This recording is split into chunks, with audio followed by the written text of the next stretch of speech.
Welcome back to Outnumbered the podcast. You are listening to episode 216, How to Pack for a Family Vacation. You guys, we have plenty of experience packing for 9 and 10 children respectively. It's chaos, and we know how to make it easier on you and hopefully forget as minimal things as possible. So today we're talking about number 1, how to create that perfect list for every vacation. Number 2, how to pack efficiently even if you have a million children. And number 3, how to lower your expectations when inevitably things get left behind and you find yourself shaking your head and wondering how you're going to get along without it. Let's do it.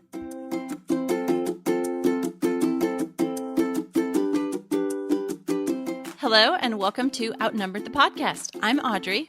And I'm Bonnie. We are experienced moms to a combined total of 19 children. In our weekly episodes, we explore relatable topics using our perspectives of humor and chaos.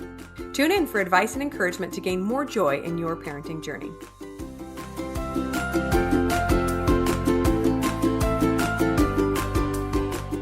Hello, friends. Welcome back to the podcast. We've got a fun, really logistical episode for you today on packing for family vacations, or should we just call them trips the whole episode? Because let's be honest, mom's not vacationing much when all the children are along. We've established that, right?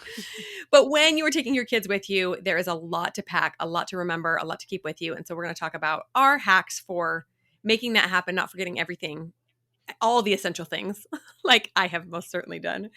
In fact, we were talking before recording, what's the weirdest or saddest or funniest thing you've forgotten? Audrey couldn't come up with a good story, but I have about a million, so I'll share just a funny one. We recently went up north, so we live in the Phoenix Valley, so it's always warm, but for fun, we like to go up north when it snows so that my kids can play in the snow and get that experience, that winter wonderland. And so we went up north, and I just happened to forget all the things on this trip. 3 kids forgot snow boots. Like, seriously, 5 kids forgot socks. Socks, people. Socks. They had, to be fair, we don't wear a lot of socks in the desert. We just, I mean, in wintertime we do, but even in the winter, sometimes they'll just slip on tennis shoes without socks or wear their sandals. And so it's not like underwear, which we wear every day. But at least 5 of my children came up with just the socks that were on their feet and had no backups. And I'm thinking, okay, am I delegating packing a little too soon? And then gloves. We had like 3 kids and we have a giant bucket full of winter supplies. We were all digging through. They just left them on the couch or couldn't find a matching pair and just neglected to mention that to mom and dad. And so my 3-year-old, we let him out into the snow, not realizing that he wasn't really going to be able to figure out that snow was going to hurt his fingers eventually. So he would like pack a snowball or 2, and then he would run in with red hands and go, they hurt so bad, and cry. And then he'd get over it, and then he'd run back out, and I'm going, oh, is this bad parenting, or is he just learning cause and effect? Oh, so that was a fun learning experience. Right. Yes. I'm excited to talk about this episode because out of desperation, I have developed a pretty sweet packing method that keeps me from forgetting all the things. Although inevitably, something is forgotten, and that's just the way traveling with a large family is. Yeah, for sure. For sure. And I would just say that, as a mom, the general household management, and this is probably true for moms who don't work outside of the home and the ones that do. From what I've read, that even if you work full-time outside of the home, the general household management still falls to you, which usually means that you're the best at knowing what everyone needs for a vacation. So whether you delegate or not, you're going to be kind of the end-all be-all of making sure that things get packed that need to. Oh, yeah. I think we were referring to it in one episode as you're the primary parent and your husband is the primary provider, right? Mm-hmm. So it's just the role. Plus, I don't know if my husband would even know where all the kids' clothes were. Should he, have to pack? Like, which drawers, which kids' stuff is in which drawers. And no, we keep, this item over here because there's not room over here. And like, I just know where things are. So yeah, that's why it falls to me. My husband does like his own things, and then he does like everything that would be needed for the vehicle should there be an emergency, a flat tire and all that. Like I don't know where the extra propane is in case there was, whatever. Yeah. I don't know that kind of stuff. So he deals with all that kind of emergency stuff and then his own stuff. But today we're going to talk about the things that usually fall to mom. We're going to talk about how to make a list. Oh, we love our list. That's like the key to success. How to pack efficiently. How and what and when to delegate a lot of this so you're not spending the entire week packing, and what to do when things go wrong. So let's dive in. Yeah, and let me just say up front that I have developed a decent system over the years, but I think the last year or so I've expected my older kids to maybe pick up more than they should have, or rather the middle kids to pick up more than they should have, because my older kids are pretty good at packing for themselves. And so in the delegating, this is just kind of one of these things where I like let go of too much and then realize, oh, no, I still have to hold on to this. So this is just kind of one of those things as your family grows and learns that you're going to have to be kind of a trial and error thing, right? So number one is to have a list. It took me way too long to figure this out, that I could just have a running list of what we needed to pack for every trip. Things like a portable crib. As long as I had a kid under the age of 3, I was going to probably need to bring a portable crib, and also like a white noise machine, and also the favorite blanket, and also the diapers and the wipes. Sippy cups is something I always forget until we get out to eat, 50 miles away from home. And I'm like, how's my 1-year-old going to drink? Oh, here, have a straw and backwash my water. So really nothing is too obvious to put on this list. In fact, when I first created it, as I was packing, I typed everything in. I just keep it in a note on my phone. And then when I got to my place and then realized the things I forgot, I added those too. And so over the years, this thing has become very robust. Can you tell that on this last trip, I didn't check the list? I thought that I was good. And also we'll talk about like trip specific things that are easy to forget. Yes, yes. So things like bathroom supplies, like toiletries, right? You've got to have those. Every kid is going to need a toothbrush and a hairbrush, and that, deodorant for those who are a little bit older, and that kind of thing. But then also think about, vitamins or medications or that kind of thing that they're not going to have there wherever you're going. Special need kind of things like that. Think about your lodging situation. Are you staying in a hotel? Are you staying in a condo? Will you be doing the cooking? This last time that we traveled, we went to a condo, and it was a condo for 12 people. But interestingly enough, they only had 6 forks. So we're like, okay, some of us are going to eat with spoons until we can get to the closest Walmart, because this condo needs forks. That's a silly kind of thing that, like, you don't know. Like, if you're staying at the condo, are there going to be cleaning supplies? Are you going to, you do pay a cleaning fee, so are you going to leave it like a dump for them to clean up? Probably going to incur that extra cleaning fee when there's, 11 of you going in and out of sand all day, every day, right? That kind of thing. Yeah. Also, I want to talk about a little bit, there's pre-packing, pre-trip things to think about. Okay, like laundry, right? That's kind of intuitive for us moms. But if you say, okay, everybody, it's time to pack, and you still got 5 loads of dirty laundry and they can't find their underwear, their socks, or whatever, that's not going to go well. So as a mom, we can make this packing thing a lot smoother by doing some pre-packing things. Another thing I like to do is, if we're driving or flying, supplies or new things for keeping them occupied while we're driving or while they're strapped in on the airplane, can't move around, that kind of thing. So that, like, if you are going to order something in, that is a pre-packing thing that has to be done ahead of time. One more pre-packing thing I think about is like food. So if you have the ability to cook for your family where you go, because as a large family, you've probably found out it's way cheaper to cook in than go dine out. You want to think about, are you going to take food? Are you going to buy food there? That kind of thing. And then can there be some cooking done ahead of time, so that, like, for example, let's say you decide you're going to eat your breakfast in the condo and then eat out for lunch or whatever. So could you do some pre-cooking ahead? Could you have some egg casseroles made so that your vacation is a little bit more like a vacation for you, and you're not stuck in the kitchen and the laundry room the whole time? So all those kind of pre-packing things are awesome to think about before you even start Yes, I'm so on glad your you pack. brought that up, because when we went to pack for our last trip, I had not thought through the pre-packing, and I think I had a busy week that week, and I found myself like running things through the dryer at the last second, and we actually ended up bringing some kind of damp clothes that we just had strewn in the back of the van to dry on the drive, because I hadn't thought a full day ahead or 2 days ahead of what we needed to pack. So brilliant. Okay, so now on to the trip specific things. So, like I mentioned, you're going up to snow and you don't usually see snow. Think through all of the things. Nothing is too obvious. Like I mentioned, socks, beanies, gloves, jackets, sweaters, boots, all the things. You go to the beach, swimsuits, sunscreen, towels, maybe a wagon to haul everything, umbrellas, whatever it may be. So that can be kind of tricky if you're not living in that area at the time, right? Like when we go to cold places in the summer, it's well over 100 degrees every day here in Arizona. For me to even think about like picking up a sweater to pack just kind of grosses me out. I'm like, oh no, there's no way I'm going to need this sweater. And sure enough, I go and it's 50 degrees and I need a sweater. So, kind of put yourself in that situation. And this is helpful too. You can also make a running list for those specific trips. Let's say you go to the beach every summer. This is my beach list. Don't forget XYZ. Don't forget a cooler that closes so you don't get sand in all your food, whatever it may be that you want. That's a great thing to keep on the list as well.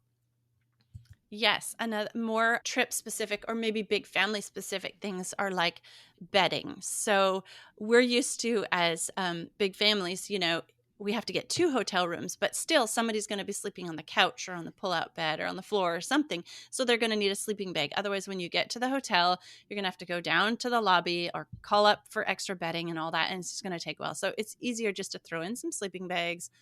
Does somebody have, a special pillow, special blanket, those kind of things? All right, let's talk about creating lists. Me and Bonnie's favorite thing, lists. Check it off. All right, so I use a list as a way to communicate what's going to happen on the trip to my younger kids. Also, I usually don't tell my kids a huge time in advance about what's going to be going on the trip, because then you have to deal with the how many more days, how many more hours. I want to go. Why can't we go right now? So I usually, as I'm creating the list for that trip, okay, we're going to be gone 4 nights, and we're going to be doing on day 3, we're going to go and do this. And so that's a way to communicate what's going to happen on the trip as I'm creating the list, so that they're not only thinking about what they're going to get to do, but what they're going to be able to pack. And with your older kids, it's a great way to just let them know what they need to bring, what they might want to bring, what they might forget if they didn't have a list, that kind of thing. Yes, I love that. I actually just had this thought that if you travel a lot and you want to start delegating more and more to your children, to just create a paper list that maybe is laminated and you can hand out to them when it's time to pack. Okay, here's all the things. Again, nothing is too obvious. Toothpaste, toothbrush, the X amount of underwear. Maybe you could just have a little line, blank pairs of underwear, and you can fill it in when you give it to them. Okay, this is a 6-day trip. You're going to need, let's say, 7 pairs just in case, and you give it to them and they can check it off one at a time. It instills so much confidence and independence in a child to be able to pack for themselves and to then experience the side effects or the consequences of when they mispack, if that's a word. They pack incorrectly. They forget socks, or they forget. Now, I didn't let my children freeze. We did go out and find them a few more pairs of socks, but all of the things can be experienced as a consequence. It's such a great lesson. Like, oh, remember that one time when I forgot another shirt and I had to wear the same shirt every day and I had to wash it in the sink, and that was a pain, and I'm never going to do that again, right? So helpful. So in general, our kids in our family all pack for themselves that are 12 and up. The teens, I say, you are responsible enough. You forget something, you can deal with those consequences, right? The 9 to 11-year-olds also packed for themselves, but I ask questions. So they'll come down and I'll say, how many underwear did you get? How many shirts did you get? Right? So I'm just kind of following up after they are allowed to do that for themselves. The 5 to 7-year-olds pack with an older sibling or a parent present. So like my 5-year-old is adorable. Look, and here's my outfits. I'm like, oh, you have 2. Do you know how long we're going to be gone? Nope. But I'm ready with my 2 favorite outfits. Well, we're actually gone a whole week. So let's, so cute. And then everybody under 5, I do exclusively, obviously. Sometimes the 3-year-old wants to help, but he's not very useful. So that's how we do it in our family. Obviously, the maturity of each child can be weighed in. If you have a teenager that just forgets everything, you might want to supervise a little bit more, vice versa. Right. All right. Here's my packing method, born out of desperation from so many failed packing adventures. All right. So I make a list for my kids. We have a great big chalkboard in our homeschool room, and I write on the list. Sometimes I make a chart of the days and what we're going to do, like across the top of the board. And then I make a list. You're going to need 6 pairs of underwear, 4 everyday outfits, 2, special like church or meeting, or we call them town clothes as opposed to farm clothes. You're going to need, 2 outfits that are like this, and you're going to need this kind of shoes and this kind of shoes. So then everybody gets to look at the list. This is also for my not teenagers. My teenagers, they just get the first part, what we're going to do, the calendar across the top. This is what we're doing. This is the days. Bye. Have fun packing. Mm-hmm. All right. So then after they've got the list, what I have my kids do is everybody goes and they lay out their outfits and their clothes for each day on their beds. Now, if I have a child over 10, they do themselves, and they do a child that's 5 or under. So they do themselves and a sibling. So then after they have all their clothes laid out and they've double checked against the list on the board, then they come and say, okay, mom, I'm ready for you to check my clothes. And this is a way for me to check their outfits too. Like, my kids have clothes that aren't really suitable for town. They're like chore clothes. Mhm. Okay. Like, they, muck out the chicken shed in them. Well, if I don't check their clothes, they're going to have a pair of jeans with holes in them there with, degraded hems or whatever.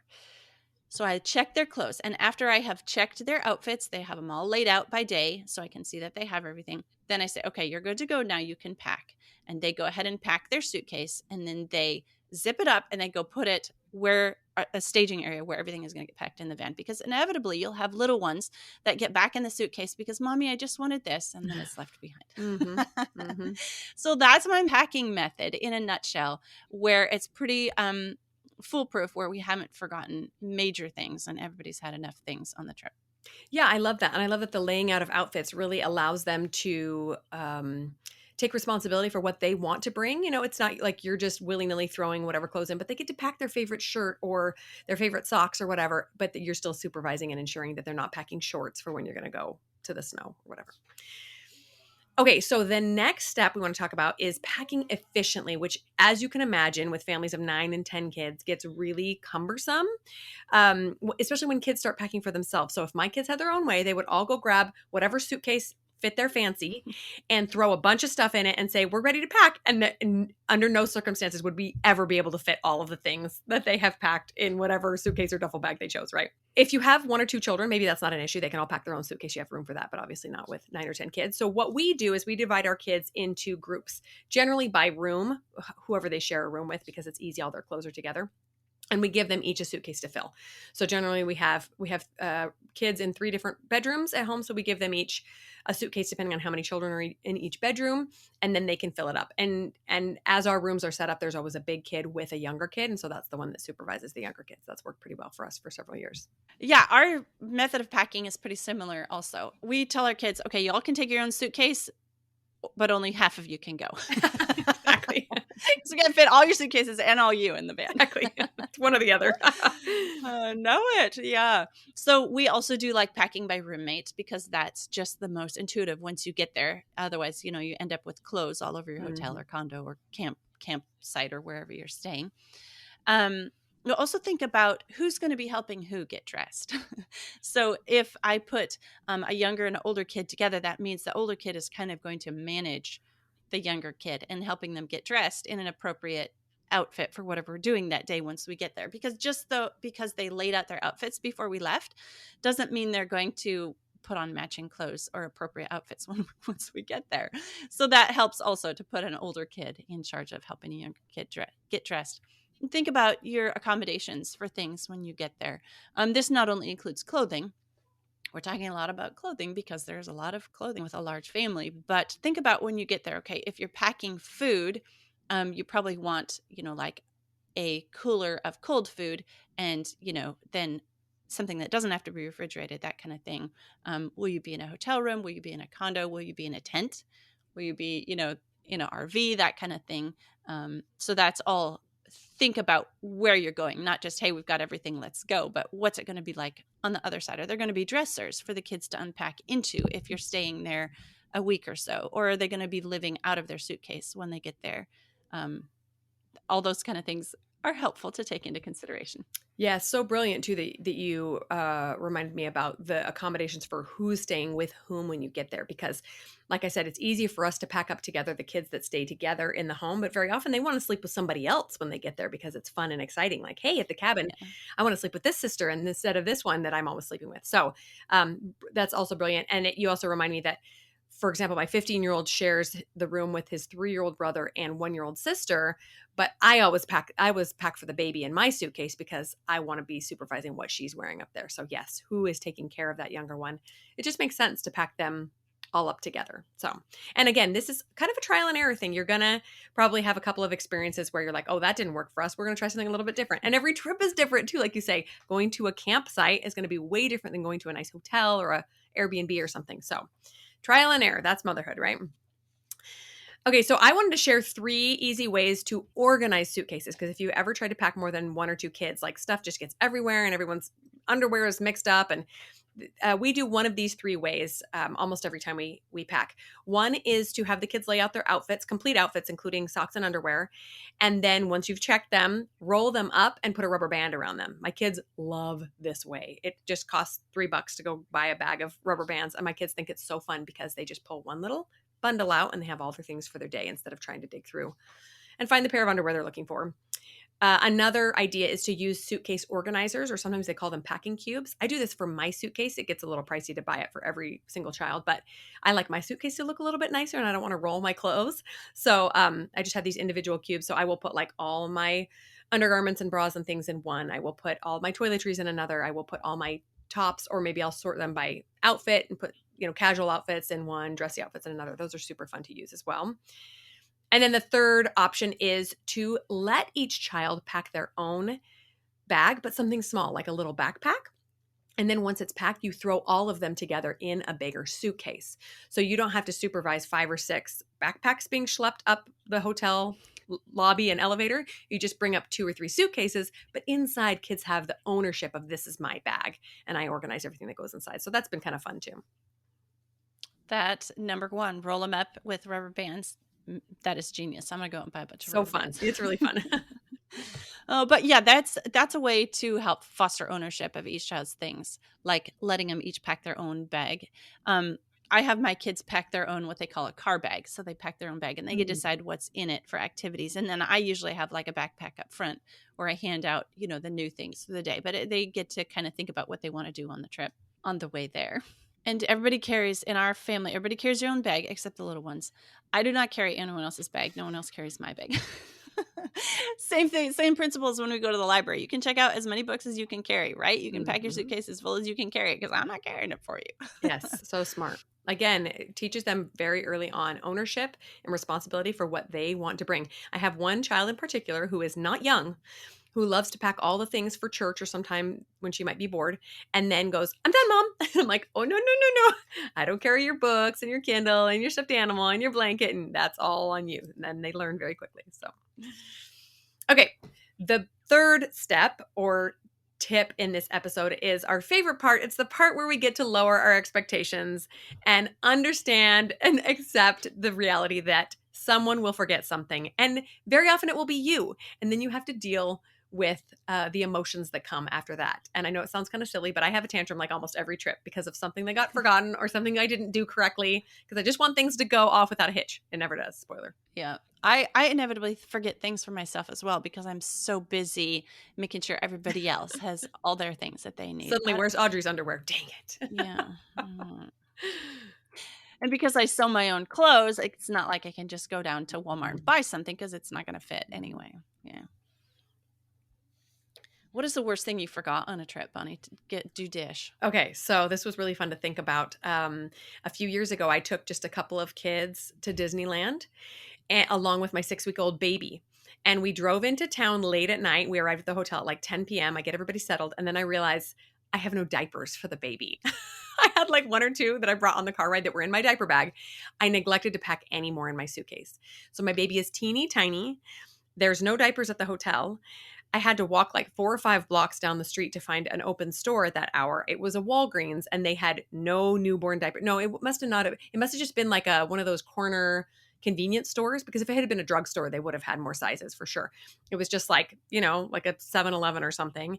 They had a size 3, I think, diaper. It was the only thing they had, that and up. And so I bring it back to the hotel and I just kind of like wrap it around her a couple of times.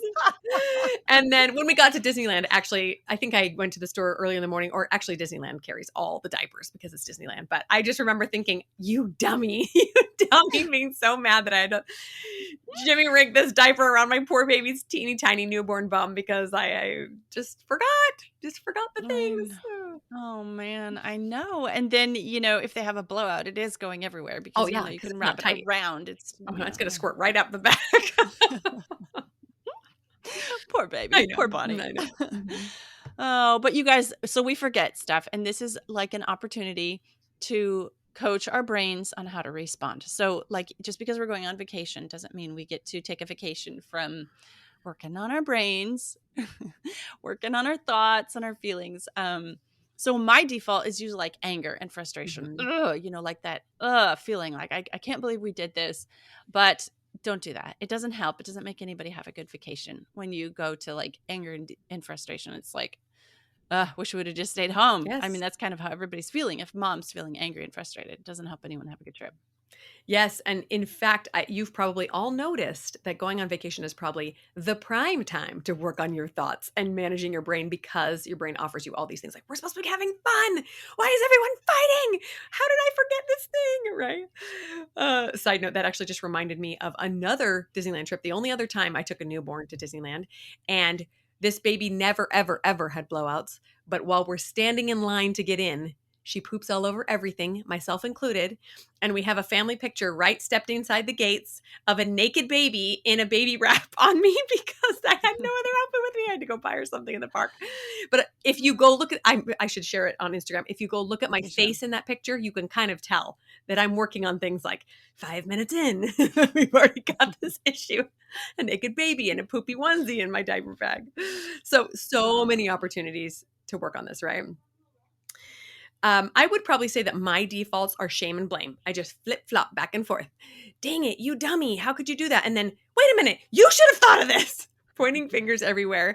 I really, this last trip that I went on, like I was telling you about that, I experienced that, and really that shame and blame in equal measure. I would just feel awful until I couldn't handle it anymore. And then I would go to my husband, why didn't you think of this? Why do I have to think of everything? Blah, blah, blah. Don't do that to yourself. Like, enjoy your vacation as much as possible and just acknowledge that what is, what is. In fact, it's an opportunity to realize, well, there's nothing we can do about it now. We're not going to turn back around and drive another 10 hours, right? We're just going to make do and learn to enjoy ourselves. Yeah, I think we should all just expect the first day of vacation to be kind of the settling into vacation mode and just give ourselves grace on that day. Mm-hmm. Just, be aware your mind doesn't want to feel guilty or dumb or frustrated or shame, blame, anger, frustration, all that. But allow yourself to see it, acknowledge it, feel it, and then like pass it through. Give yourself grace. Okay, yes, it's the first day of vacation. My brain is not quite in vacation mode yet.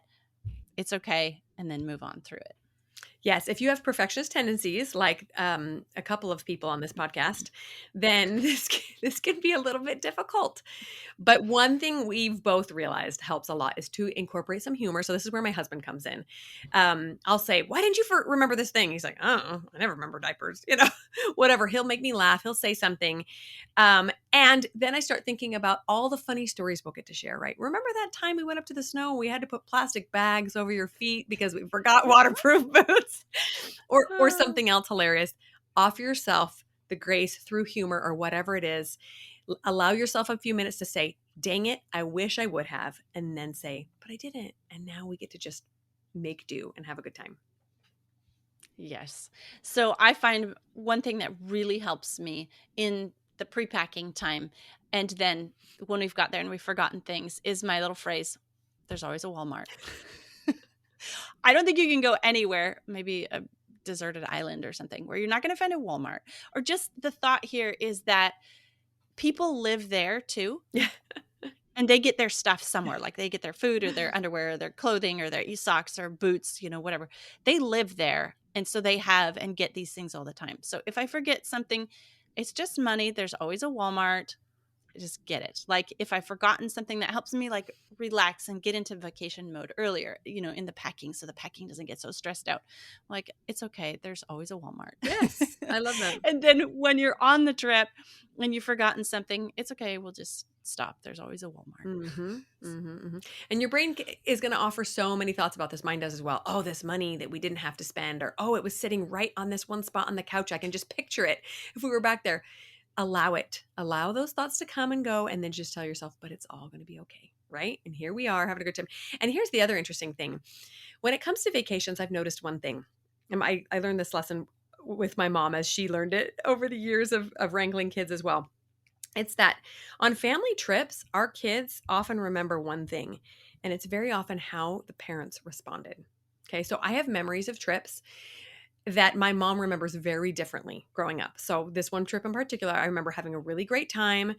And when I talked to my mom about it not long ago, she said, "Oh, that trip was a nightmare. Do you not remember that you and your brother fought the whole time? And this thing happened and that thing happened. And we actually had to like give you a big timeout kind of a thing and a big punishment, whatever." I'm like, I don't remember that at all. And we were talking about how she and my dad kept their cool the whole time. And we had this great experience. And other experiences I've had, I remember thinking that trip was kind of a nightmare. And my mom says, "Oh, really? Why do you think that?" "Oh, you guys were just mad the whole time." So, I mean, not to put more pressure on us, but our kids are really watching us to see how they should react and how they should respond to something. And when I'm constantly kicking myself and going, "Oh, I shouldn't have done it," they're thinking, "Oh, something has gone wrong. Mom is mad. Something is really wrong. It's socks. I left socks." If I can control my own reactions and manage my mind, then my kids are able to have a good time and learn to do the same when they inevitably make mistakes, because of course they will as well. Yes, that is so true. It's just socks. There's always a Walmart. Yeah. Yeah. And then if you guys, something that I recently have been thinking about since my husband and I go on couples trips, is that, you know what, this vacation is for my kids. It's not really for me. This vacation is for my kids and for our family to do stuff together. And my husband and I, like, I just put this little marker ahead in the future. My husband and I are going to go on a trip that's going to be a vacation for me. This one is for the kids. And if that means I'm still doing all the mom things on this trip, then I do all the mom things to make it a fun trip for my kids. So I just really hope that some of these packing things that we have shared have made your trips easier for you, so that you don't have as much stress about about your trip. And it goes a little easier before and during your trip. So those, like, if the more organized you are ahead of time, the easier you make it for yourself once you get there. Yes, absolutely. And I totally agree with that, Audrey. If you can just let having a great time go sometimes and just go, "Oh, this is just me momming in a different city." That's going to look pretty similar. We should probably do a whole other episode about just your mindset on a family vacation. Yes, that's probably necessary. But these trips are making memories, guys, even if they're the kinds of memories where, remember when we forgot all the socks? That was fun. We bought them all at Walmart. But your family's going to look back at this with fondness, especially if you can keep your cool. So thanks so much for listening, you guys. We'll talk to you next week. I'm Bonnie. I'm Audrey, and we're outnumbered. Thanks for listening, friends. Click the link in the show notes to subscribe to our email and never miss another episode. Show us some love by leaving a review on iTunes or sharing the podcast with a friend. Thanks for all your support. We'll talk to you next week. We hope you guys love this. We will talk to you next week. I'm Audrey. Nope. I'm Bonnie. No, I'm not Bonnie either. Every time. Did you really just do that on accident? I did. I just said I'm Bonnie. Why is this so hard? We did this so that it would be easier for us. But we can't even remember our names. How are we supposed to remember socks for a trip if we can't even remember our names? What's our name again? Socks? What socks? That was epic. That was epic. That has to be an outtake. Okay. Okay. Try again. No. You're Bonnie. Yeah, I'm Bonnie. I think so. So check.